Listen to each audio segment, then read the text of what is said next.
Hello everyone, welcome to this webinar.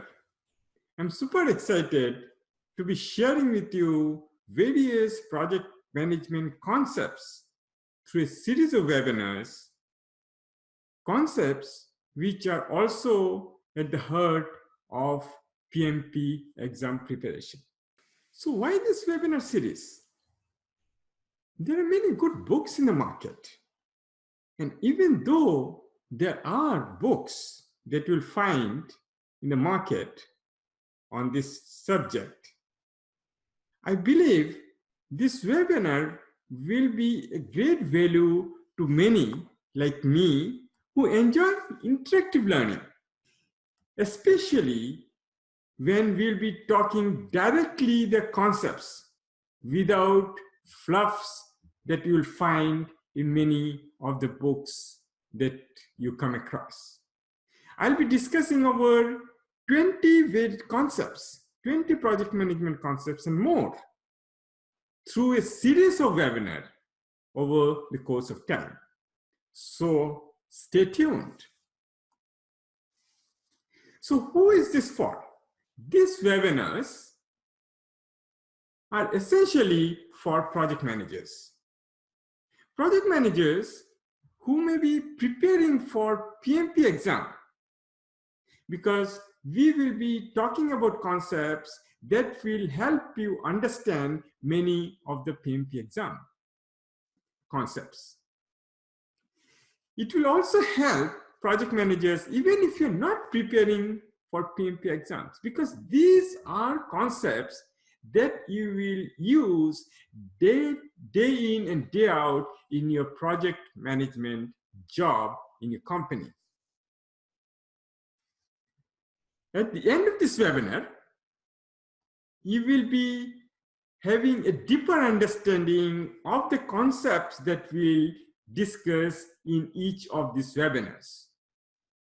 As well as, please remember, I'll be also talking about resources that will supercharge your project management career with little or no cost.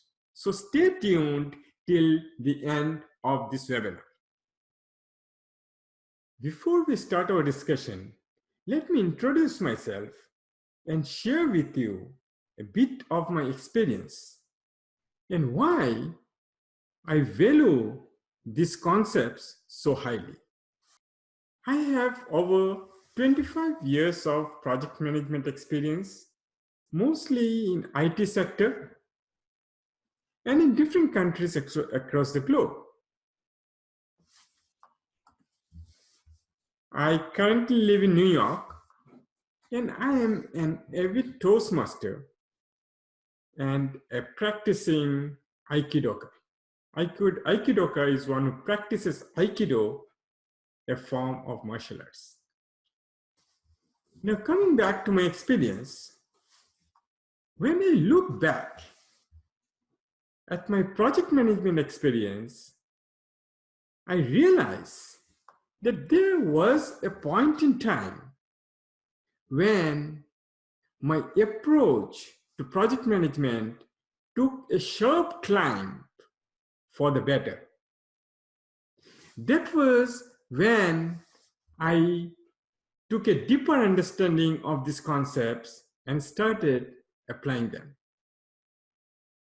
When you understand these concepts and start applying them, you will realize that the way you look at the projects, the way you look at your relationships with everyone around you in matters of the project, and the way you resolve conflicts, issues that you come across in projects takes a completely different perspective.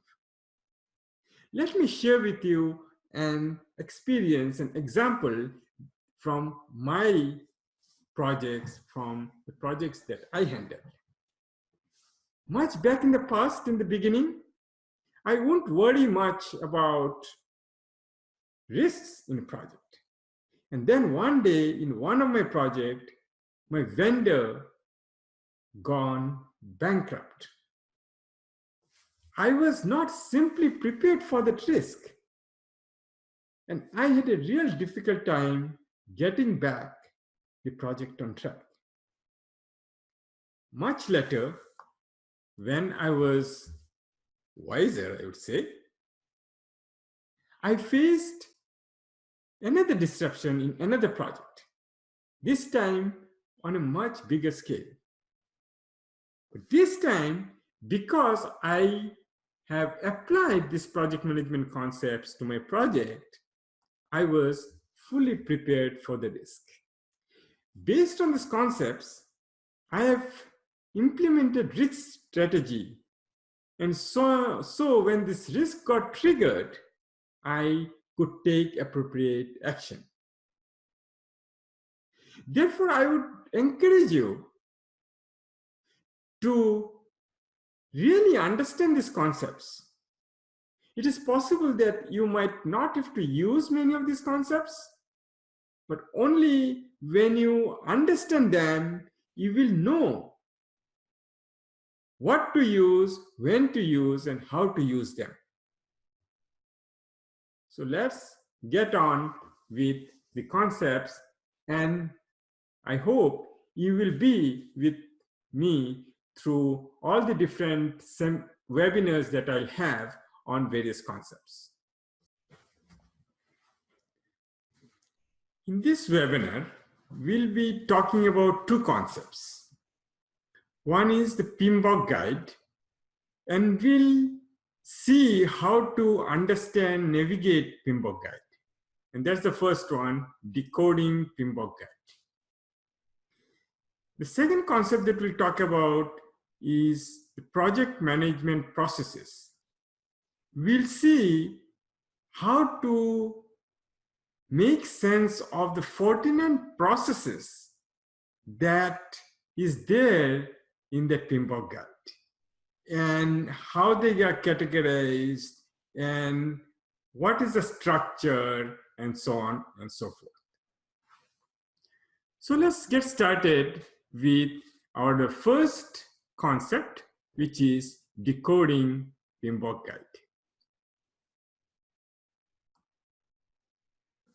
Before we start to look at PMBOK guide, let's see how we have come here. How we have come to the stage where now we have this PMBOK guide that continually evolves and continually reforms the project management approach that we take in our projects. Projects, you won't be surprised to know, actually started long back. Earliest projects were huge. We know very early projects that have been really big, very famous, still holds today. Something like pyramids, Great Wall of China.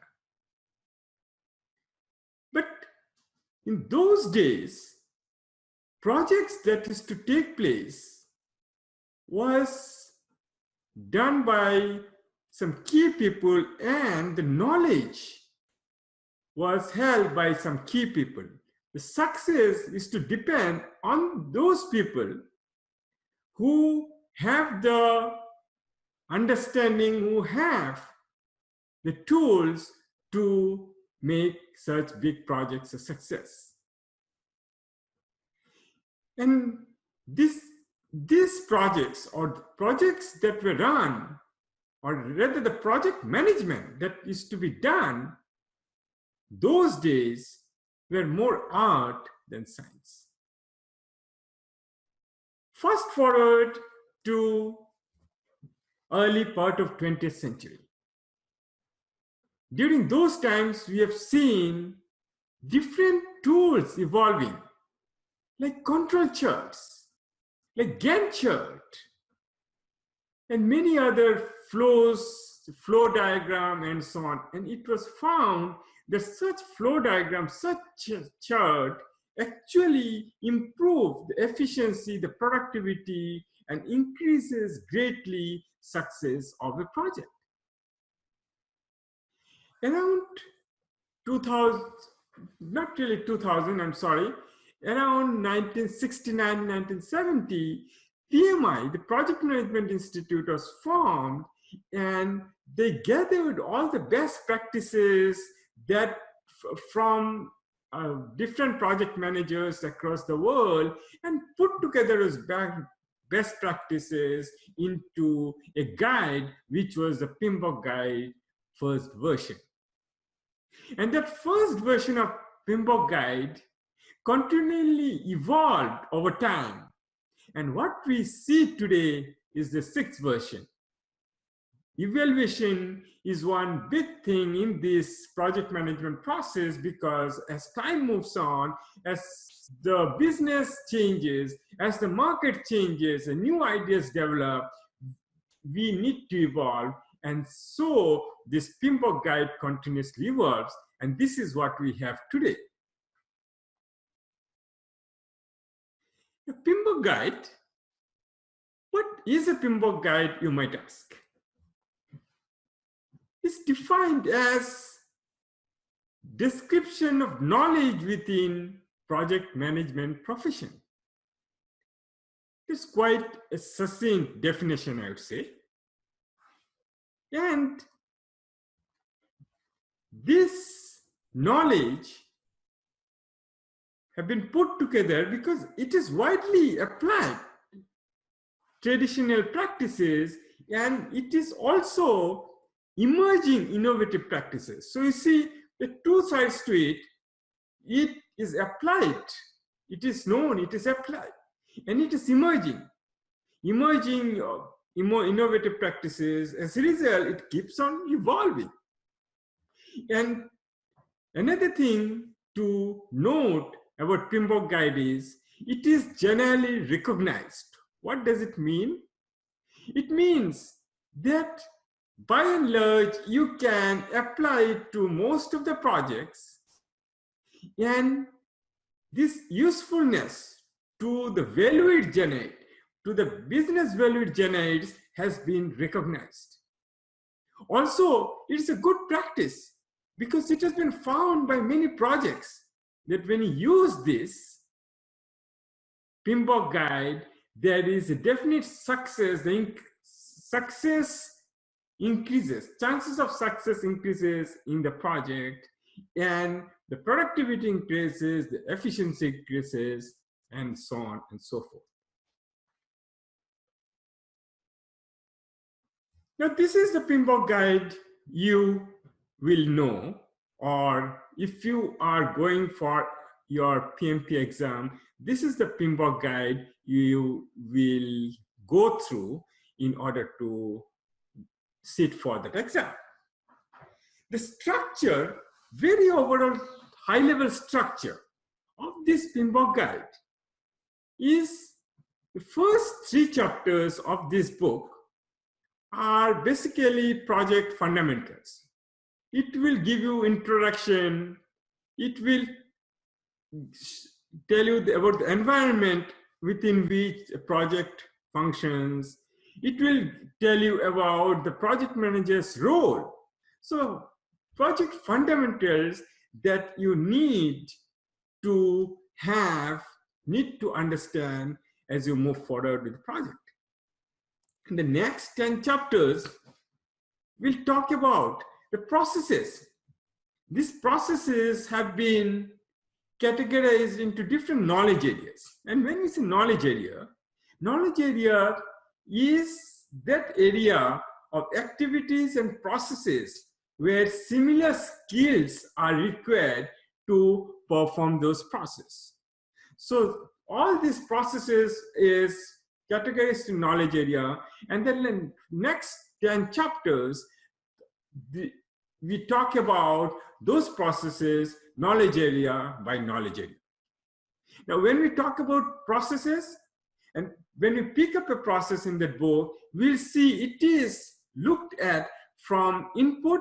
First of all, for each of the process, it will discuss what are the inputs that goes into their process. Then it will talk about what are the tools, what are the techniques that you use for this process. And then as a result of which, what is the output that you get out of the process. And as you can imagine, there are these 49 processes, and the output of one will go into input of another process, and as input goes into the process, it generates outputs. You will also find that these techniques, tools and techniques, many of these tools and techniques have repeated. In other words, the same tools and techniques might be used in different processes. But one thing at this point you should understand is, though there are so many 49 processes in your project, it is not necessary that you have to use all the 49 processes. Depending on your project, your organization, your environment, your resources, your need, you will have to tailor them. And that is a very important aspect of the project management. Tailoring these processes, tailoring what process you need for your project so that it fits into the project that you are running, that you are managing. Let's look at this table.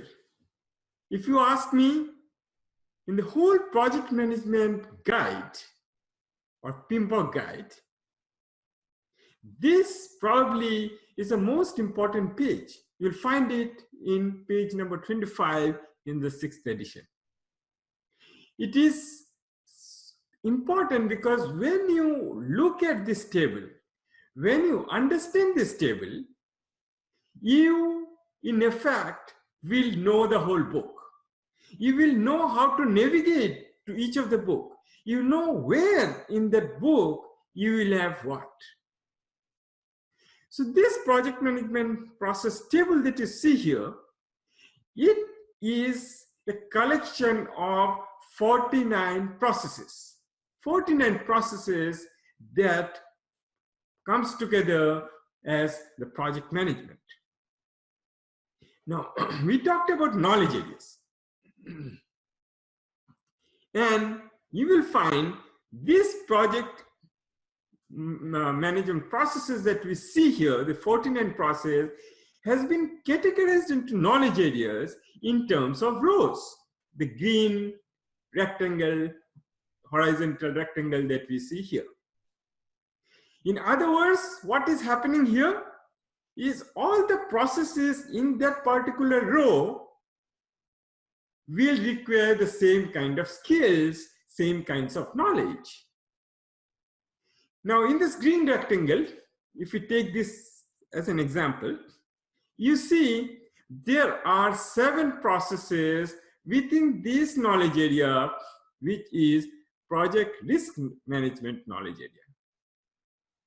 In other words, all these processes here within this risk management knowledge area will deal with the project risk management. Everything to do with the project risk management. Another slice of these processes are what we call process groups. So if you look at the column, they are categorized, all these processes are categorized into process groups. The red column that you see here is executing process group. In other words, all the processes within this red column that you are seeing that here deals with execution of the project. And if you take this example of that process where the process group and the knowledge area intersects, or in other words, this particular process, 11.3 implement risk response, is within the execution process group and is within the knowledge area, which is the project risk management knowledge area. What it really means is this particular process is a risk management process and is applied in the executing process group. So if you look at it closely, each of the processes, you will see some numbers. And this number will signify which chapter this process is in and which section this process is in. For example, if you see the knowledge area project risk management 11, that means the risk management knowledge area processes are in chapter 11 of the book. And this 11.6 implement risk response that you see here, it says that this implement risk response process in this PMBOK guide, you will find in chapter 11 and section 6. So as you can see, this particular table, process table, will really help you understand how the whole PMBOK guide is structured and how you will be able to navigate easily through this PMBOK guide. Let's now move into project management processes. Let's understand what are the different processes and how they are structured, what are the different knowledge areas, and what are the relationship between them, and so on and so forth. Because at the end of the day, the whole project management per se is about processes. Processes that you will run or processes that you will execute. And these processes, how they interact with each other, and so on. Now, project management processes, what is project management process or what is a process? A process, when we say process, what we really mean is a series of project management activities. For example, if you are developing a schedule and you are talking about a process, developing schedule, what do you really mean? The activities that you will be doing in developing the schedule. And to do that, you will have inputs to this, because when you want to do some activities, you will need some inputs that would probably come from different sources, maybe from the knowledge base that is there in the organization, maybe from as an output from another process. So you will have inputs that comes into this process. You do all these project management activities within that process using tools and techniques that will be discussed. And as a result of it, you will generate an output. That output can be actual deliverable depending on which process, or it can be an intermediate output that will be used by another process.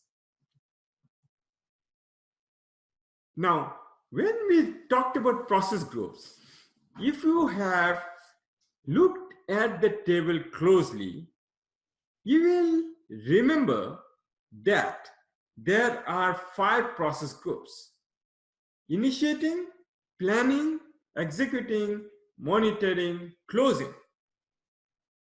Now, the first thought that might come when you look at these process groups is that they would go in sequence. Probably we'll first finish off all the processes in the initiating, then we'll do in the planning, then executing, and so on. But that's not true. Processes are iterative. In other words, maybe we'll do the planning processes in the planning process group, and then when we're executing, some things will go from the as an output from some of the process in the executing process group will go into the planning process group. That planning process group will take that input, make some changes, again the output of that will go into that. So it is an iterative, it is an overlapping relationship that this process group has. Let's look at diagrammatically a single process to make our understanding more clear. All of this we have discussed in some form, but when we look at it diagrammatically, things will become much more clearer. Now, when we talk about process, typically a process is something that happens inside it, and how it happens is because we get an input to this process, and once you do something within the process, you generate an output. That's what we discussed. And what are the inputs that we have that comes into the process? It can be some organizational processes, like some things within the organization, from the knowledge base, some information in the knowledge base, policies, and so on and so forth. And when you take those inputs, and you can also take inputs from the environment in relation to the project. Sometimes these inputs can come from environment outside the organization, can come in environment within the organization, but outside the project, because these environmental factors are outside the control of the project team. And then there might be outputs from other processes. These are the inputs that will come in and get into your process. In the process, you will do different activities, different actions. By using, and in the process, you'll use different tools and techniques. As a result of which, you'll get output, and these outputs can be, as we have said, intermediate output that will be input to some other processes, or it can even be the final output, depending on which process, which will really be deliverable of this particular project, or if it is a phase, deliverable of the phase. Let's look at the process, an overview of the processes that we come across in this PMBOK guide. All in all, there are 49 processes. There used to be 47 in 5th edition. There is an additional 2 more processes here in the 6th edition. So there are a total of 49 processes. These 49 processes, as you have seen, is grouped into 5 process groups. What are the 5 process groups? Initiating, planning, executing, monitoring and controlling, and then closing. And then again, these, as you have seen in the process table, just recall, there are 10 knowledge areas. These 49 processes are categorized in 10 knowledge areas.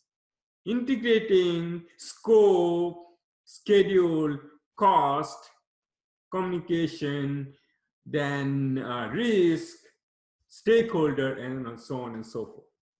So there are 10 knowledge areas, 5 process groups, and there are 49 processes. Now, process groups, let's look at each of the process groups, a brief on when we say process group, what does it mean? Initiating process group, you'll find around 2, I think there are just 2 processes in this initiating process group. One is a develop project charter, and another is identify stakeholder. So essentially, in these processes in the initiating process group really starts the project. It defines a new project or a phase. When you start the project, you do the processes in this initiating process group. Then there is this planning process group.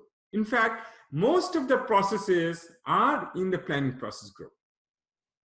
And this is where you draw a plan of action. In other words, what you do is you do all kinds of plans. Like you'll draw a communication plan, you'll do a stakeholder engagement plan, you will have a risk plan, you have a cost plan, you have a schedule plan, you have a scope plan. All the plans you'll do with processes that are there in the planning process group. With these processes, with the outputs of these processes in the planning process group, you will perform the work with processes in the executing process group.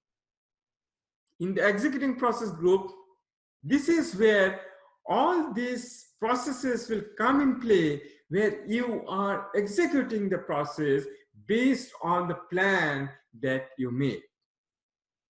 But when you are executing the process, or even when you're planning, you will always have to keep a track of the progress. And this is done by processes within the monitoring and controlling process group.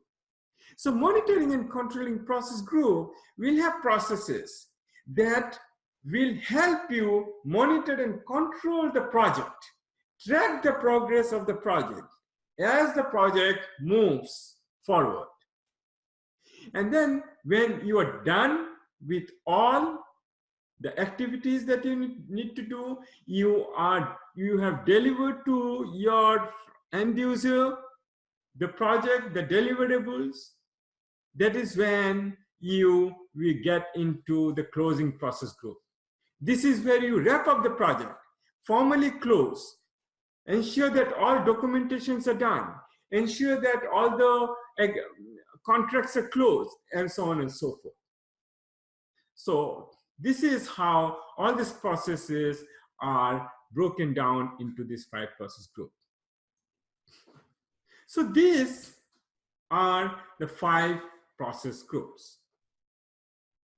So let's look at a little more how they are related. Processes in each of these process groups are related. We said they are overlapping. Processes between these groups are overlapping and iterative, and we should not think in terms of sequential, that processes move from, once we finish off initiating process group, we move to planning and so on. So let's look at it more to understand what we mean by that. Let's say we start a project, or we might be starting just a phase. When we do that, the first thing probably we'll do is initiating. So we will do the processes related to the initiating process group. Once you do that, we move into the planning.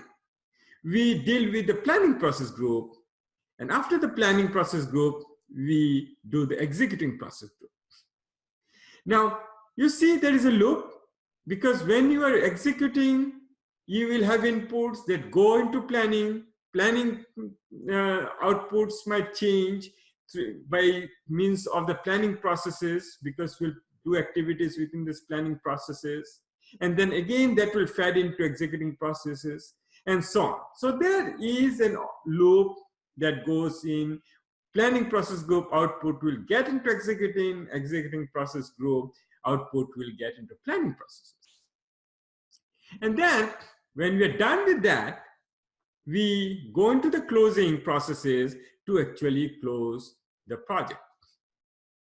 But we have to remember that our monitoring and controlling processes will oversee that we are on track right from beginning to end. We should always keep on measuring where we are in terms of our activities, in terms of our progress. And then once we're done, we exit the project or the phase. I want to discuss with you and show you also another way how they overlap. And this time we'll look at it with two parameters. One is on the x-axis, you see the time, the way project is moving from start to finish. And on the y-axis, you are seeing level of process interaction, in meaning how much activity takes place within the process. So if you see the first one, initiating process group, the activity starts very early, of course, because in initiating, it picks up and then it tapers down to 0. After some time, there is no more activity on these processes in the initiating process group. If you look at the planning process group also starts early, but doesn't peak so early as in the initiating process group and goes further on. Not till the end, but somewhere in the middle. So there is an overlap of processes between initiating process group and the planning process group. If you look at executing, again, it starts very early because you have to do many things in the early stage in the executing process group, and then it picks up much later than the planning process group and goes almost till the end, not really till the end. And then, but when you look at the monitoring and controlling process group, you will find that it goes from start to finish. Why? Because we said that processes in monitoring and controlling process group need to oversee, need to keep track of the project right from beginning to end. And then finally, when we look at the activities in closing process group, it starts much later, it goes till the end, but there is an overlap with many other processes, for example, monitoring, even planning and executing and so on. So this figure in some sense gives us an idea in how activities in processes across these process groups overlap. Now let's look at knowledge areas, because if you remember the table, we talked about processes being divided into different knowledge areas. So let's look at very briefly what these knowledge areas are and what do they deal with. The first we'll talk about is the integration management. Now, processes in integration management essentially, as the name suggests, integrates processes across all the knowledge area within that process group. For example, the planning process that we have in the integration management will integrate all the different plans in other knowledge areas into one that can be used in the project. Then we have the scope management, project scope management knowledge area. This is where you collect the requirements, you define the scope so that you can have a baseline, scope baseline that can be taken forward as you run the project. Then we'll have a project schedule management. This is where we'll have processes where we will estimate the time, we'll develop a schedule, we'll control the schedule. Essentially everything dealing with the time. In other words, this process will ensure that we are running the project on time. Similar to schedule, there's a project cost management which deals with cost and the budget of the project and will help us run the project within the budget. We have project quality management. Processes within this particular knowledge area, quality management, will ensure that we are ensuring the quality of the project when we give it to our end users. So we'll take it will ensure that we are taking all the different steps that is required to ensure quality in the project or in the deliverable of the project.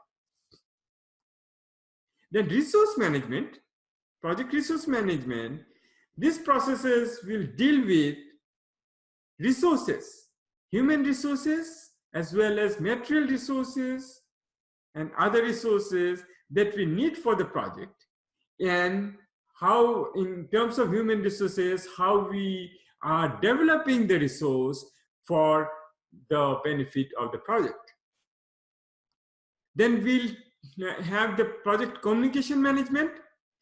Project communication management is a knowledge area where we'll have processes that ensures that we are communicating to the right people at the right time. And this, when you go through these processes, you will realize is one of the very key knowledge area. Because in a project, communication, if you fail communicating, then it will have very severe impact on the project. Then project risk management deals with the risk of the project, deals with identifying risks, deals with strategizing how we'll mitigate risk if any of these risks are triggered. Then procurement management, knowledge area will deal with processes where if you have to procure resources from outside, how will you go about it? And once you procure, how will you manage them? And finally, we'll talk about the stakeholders management, project stakeholder management. And the processes in this particular knowledge area will deal with how will manage engagement with stakeholders. Because through the project, we have to ensure that we have a very strong engagement with stakeholders. Otherwise, everything can suffer, right from what we're delivering to risk, to quality, and so on and so forth. So this process is, again, as we have discussed now, is divided into all these 10 knowledge areas. So this was a brief understanding of our knowledge areas. So what we learned today? We learned the decoding PMBOK guide, and the second concept that we tackled was the project management processes. I hope it has been helpful to you. Now that we have come to the end of the webinar, what's next? Let me share with you some resources that might be helpful to you, irrespective of if you are appearing for PMP exam or not. Even if you are not preparing for PMP exam, these concept webinars that I'll be conducting might come handy, might be helpful to what you do. And of course, if you are appearing for the PMP exam, you should find this helpful. This concept webinars ranges from project management process, decoding PMBOK, project management information system, for example, number 7, or agile, or change management, or cost management. So there is a wide range of concepts, project management concepts, that I'll be discussing in my webinars. So I would encourage you to stay tuned, and I really look forward to seeing you in these webinars. One of the questions that might cross your mind is, which resource should you go in for your PMP preparation? I thought about it for a while and realized this can be put in terms of time availability and budget. Time availability is the amount of time that you can put in and the flexibility with which you have the time. You are not constrained with regard to time. Budget, on the other hand, as you know, sometimes we have more budget, sometimes we have less budget. And that is what is reflected in the budget axis.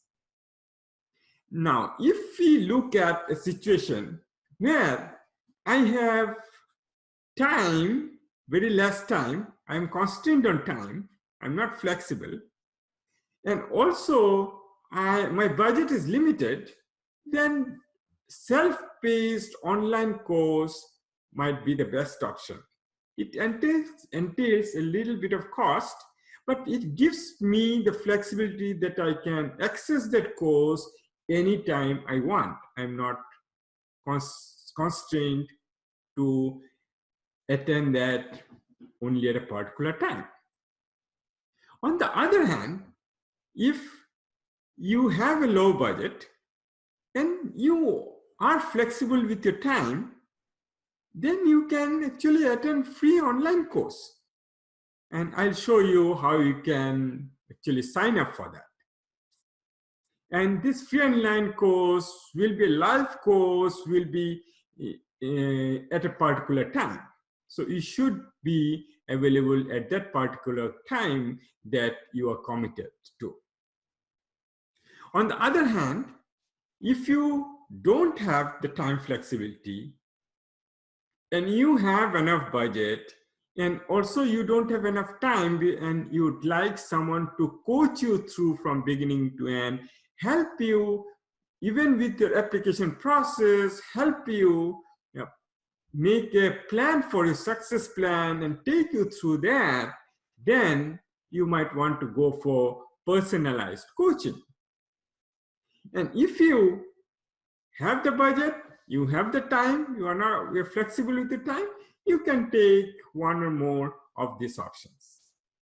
So let's look at each of them a little more in detail. First is, when we said free online PMP course, it is a 20-day step-by-step online PMP training. And in the next slide, I'll show you how you can sign up for that. And it is completely free. But it starts at a certain point of time and ends after 20 sessions. Sometimes it might be one or two more, but then it depends on at what pace we move on. And then there is this self-paced online course, again step-by-step course, and this has the advantage that you can pick it up and go through it at your own pace and time.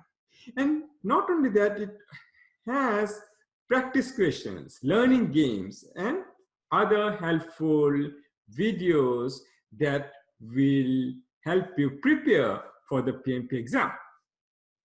And then finally, the one that we talked about, which is the end-to-end personalized PMP coaching. It will help you prepare a success plan, and the biggest advantage is the flexible schedule. It will be a schedule based on your availability as well as mine, and so we'll move through based on a schedule that works for you. To get to this, you have to get into this website, pmcoach.teachable.com. This is the website that you go in. And there are different courses, as you can see. For example, if you go to the online course, you will find that there are all these different courses, step by step, and that you can move through. There will be some of them which has a preview which you can actually see how is the course. And there are, for example, here, as you can see out here, there are questions at each of the module, at the end of each module. There are games, learning games, there are other expert materials and so on in this course.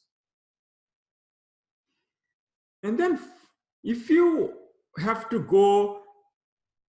to take the online course, free online course, you can go in here, reserve your spot for the next course by enrolling in this course. And when the next course starts, you'll be informed and you can just join it.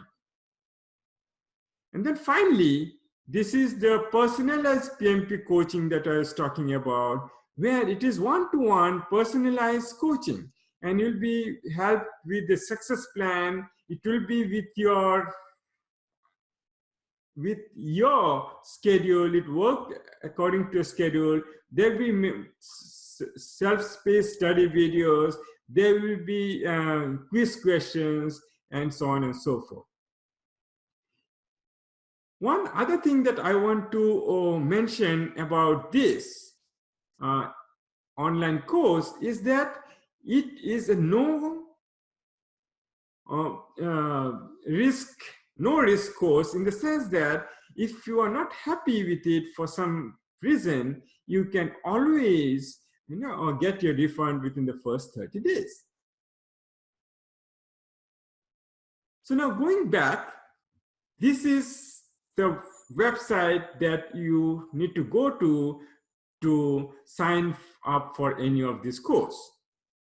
And because you have attended this webinar, you are provided a discount which will last for 24 hours. It's a 40% discount in any of the paid course that I've shown, and you have to use this coupon code WebSeries40.